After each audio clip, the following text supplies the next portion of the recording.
We're Ray and Candace. From Need More Designs in Portland, Oregon. We like good design and great stories. We also love coffee and discovering new and amazing coffee roasters. Did you know that over 2 billion cups of coffee are consumed in the world every day? And there are thousands of small and large roasters out there roasting phenomenal coffee. Join us as we discover new coffee, one bag, one episode at a time. This is Unpacking Coffee. I'm Ray. I'm Candace. This is Unpacking Coffee. This week, Roseline Coffee Roasters of Portland, Oregon. Yeah, Portland. They're founded in 2012, let's say. Say 2012. It's run by Marty Lopes, He was the coffee buyer for a barista for a few years. Came in and talked to us a little bit. I started out as a barista in a local neighborhood bakery that I was so stoked to get a job at. So when I first moved here, I worked at Extracto Coffee House in Northeast Portland. They were a nice shop and I was really lucky to get a start with them. From there I went to Barista Cafe, and then from there I got to start Roseline Coffee. Do you do the buying and the roasting at Roseline? Certainly. We're a wholesale roaster. Our operations are really simple. We just buy green coffee and roast it and put it in bags, essentially. I mean, where we really focus our effort is just searching for the highest quality product that we can find. We need to have a very holistic approach to what we're doing. It's not just roasting, and it's not just sourcing good green coffee. It's the QC and the tech and the delivery. And there's a lot of thought and effort put into understanding what consumers want, and really just trying to be a positive member of our local community in Portland. Another thing that's interesting about them, they don't have a retail shop at all. It's just basically wholesale. So right now you can get it at Barista. Yeah, the Houndstooth in Austin is kind of like they carry a number of different roasters, kind of like the model that Barista does here. We're gonna be in Austin. Yeah, so we're gonna check it out. That goes on our list. It goes on the bucket list. Yeah, we're coming for you, Austin. What did you talk about, Ray?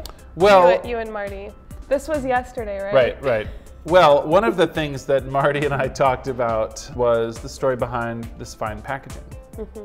This iteration of our bags right now is like the first iteration that I'm like, okay, I'm semi-happy with this. You know, the current bag setup is a combination of how can we make this look really nice, but also get a lot of flexibility out of the packaging. We were really looking at form and function. These are stock bags that we source, and we have our hot stamp design printed on there. And then we had a custom die cut label design so that we can do short run printing and have a little variability, like what coffee it is, the splash color, and obviously adjusting the actual roast date. It looks nice, and there's only one sticker to apply.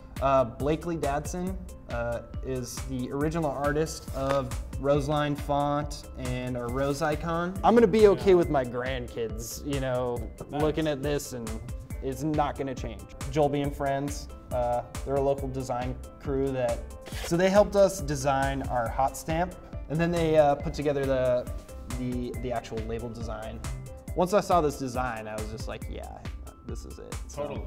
So how we set this up is our single origin coffees are all in white bags, and then our blends are all in black bags. The components of the blend can change, but it's a really familiar thing to the customer every single time, and they can be like, oh, I know that one. Yeah. The original bag that he started with was more of like a scrappy sort of like, we need to just get this coffee out there. For me, it was, as a designer, I wanted to elevate packaging to fit the flavor because it felt like luxurious, I guess, to me. So a lot of the design is actually based on like imperial, you know, like tins or like cigar boxes, and I wanted to tie in the rose stuff because it's in Portland and this is Rose City. So before, it felt like the coffee spoke louder than the bags, so we wanted to really try to push with Marty, like, how can we make this bag feel worth even more than it actually costs? Instead of just like putting a logo on it and then putting a little paper label, how can we make the whole bag feel like a complete package. We could come up with a million ideas that would cost him $5 a bag. It's not what he needed or wanted, so that was really important too. We actually spend quite a bit of time picking colors based on the flavor or the region that it comes from. Like this is molasses, cacao, and coconut. So in our heads, like that fits that flavor profile, I guess. He could have, 10 different Guatemalans. We don't want them all to be blue because some may not feel blue, necessarily. For Marty, it felt like the coffee was super premium, but he didn't want to be too flashy. Not every panel is designed and not every square inch is designed. I think when you look at a client as like a personality or something like that, it helps so much to really narrow down. Also, we had a great conversation with Marty as he was leaving about coffee in general and source trips. It was a good reminder of how interconnected coffee is, what an agricultural product it is, and at the end of the day, when people like Marty is like making this phenomenal coffee, it's, the money's flowing back to farmers, and that's a good thing. Roseline Coffee Roasters of Portland, Oregon. Oh.